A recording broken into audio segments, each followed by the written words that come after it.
Assalamualaikum. Waalaikumsalam. Diskusi apa kayak itu di situ? Biasa. Ini ketemu lagi. Tadi. Ketemu. Ini pengaturan komposisi. Bagaimana mengatur letak foto dengan berita. Ya. Karena berita tanpa foto atau gratis itu biasa kita sebut beritanya atau halamannya terlalu putih. Iya. Tidak akan menarik kelihatan. Tidak menarik karena mata kita ini terlalu capek. Hanya selalu melihat kata-kata, melihat huruf-huruf. Kadang-kadang kita harus melihat grafis, kita harus lihat foto atau melihat visualisasi. Yes. Itulah fungsi teman-teman layout, membantu mengatur tempat yang baik. Jadi seni pada Sabtu 5 Maret Armin Bustami Toko Diri. jadi seorang wartawan itu juga adalah seniman. Iya. Betul sekali. Karena dalam pekerjaan, apalagi kalau seseorang sudah menjadi editor, sudah menjadi redaktur, Iya. apalagi sudah menjadi apa, itu dia sudah menjadi seniman. Yang pertama dia memiliki kemampuan seni menulis, bisa menulis picture, bisa menulis esai, bisa menulis berita, apalah sebagainya, itu juga seni. Iya. Juga ada kemampuan tata letak, bagaimana mengatur letak sebuah halaman supaya menarik dilihat. Itu juga dilakukan oleh seorang wartawan, dibantu oleh teman-teman layout. Itulah pekerjaan seni. Gitu. Seperti ini. Ini adalah hasil seni. Iya. Kemudian bagaimana menempatkan, kenapa Pak JK harus di atas, kenapa foto-foto itu ramai sekali di bawah, dan sebagainya. Jadi ini teman-teman kita hari ini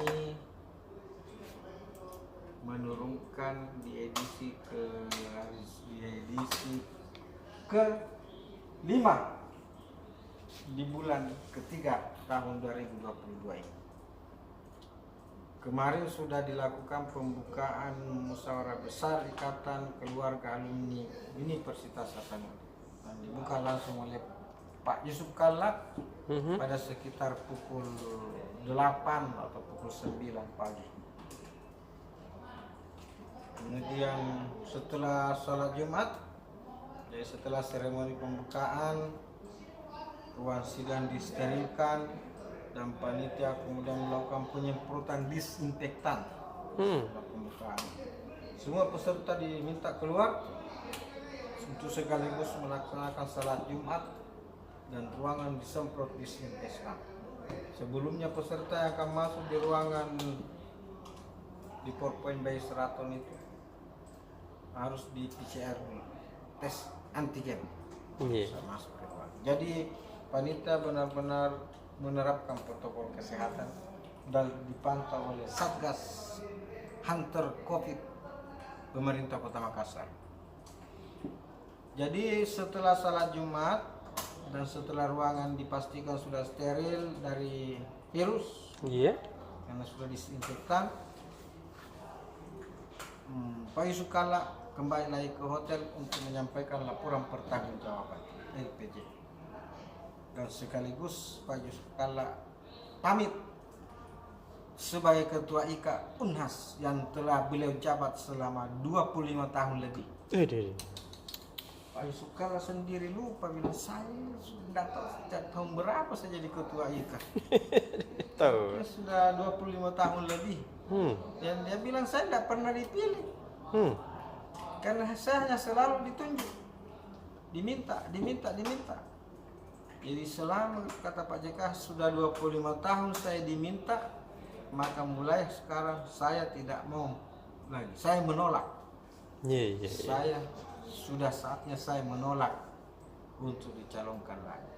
Kira-kira begitu.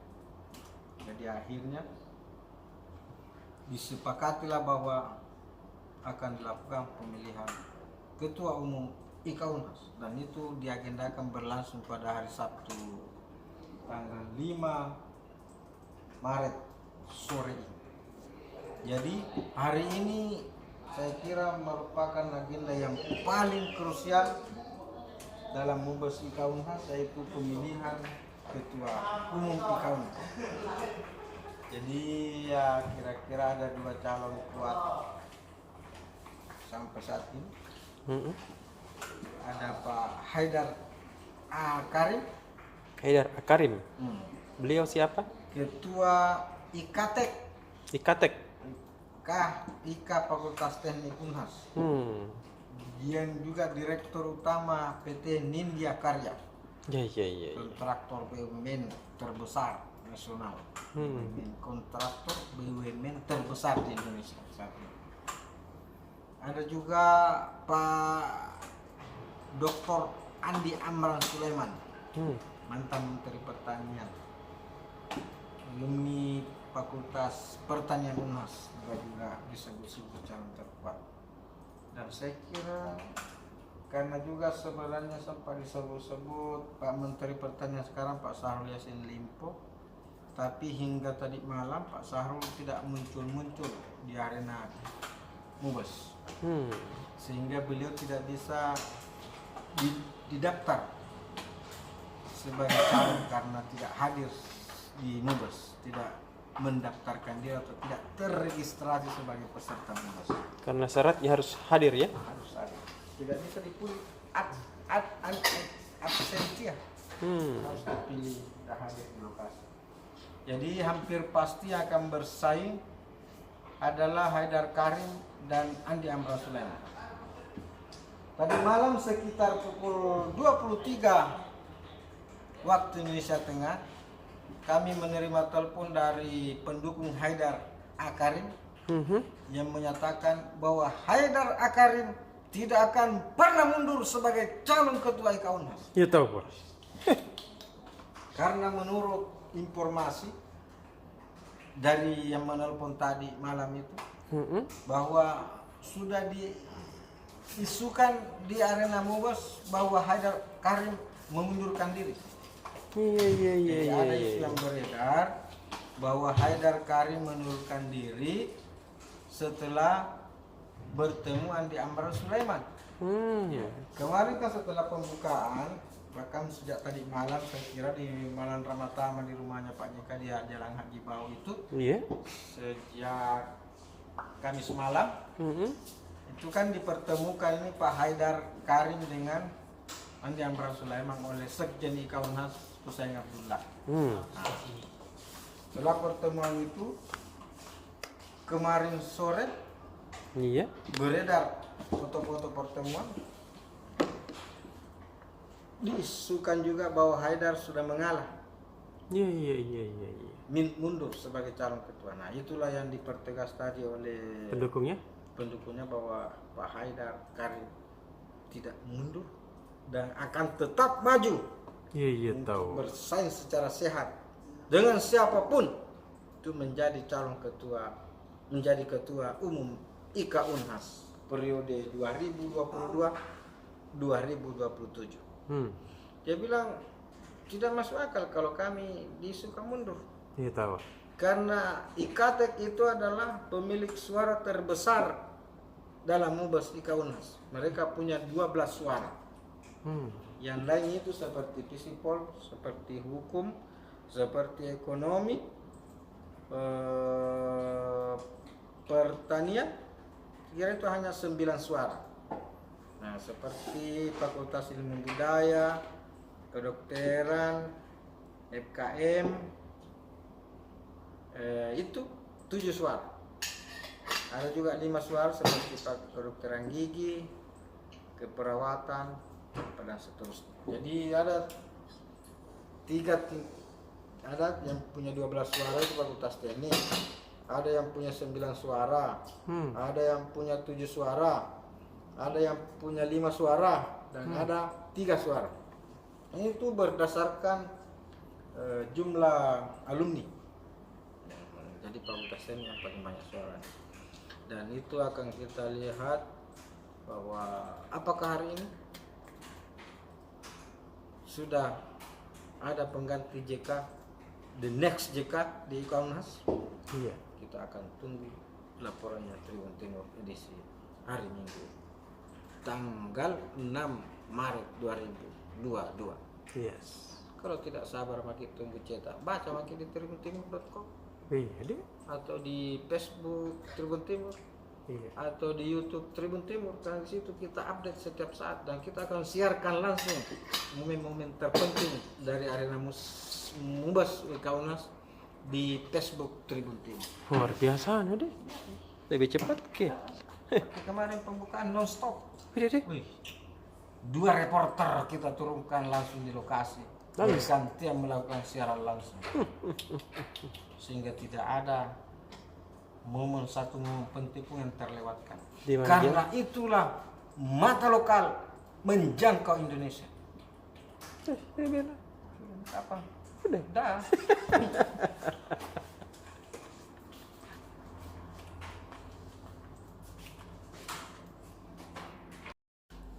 Besok ini domba-domba magis lagi. Besok main ke lu. Itu nih.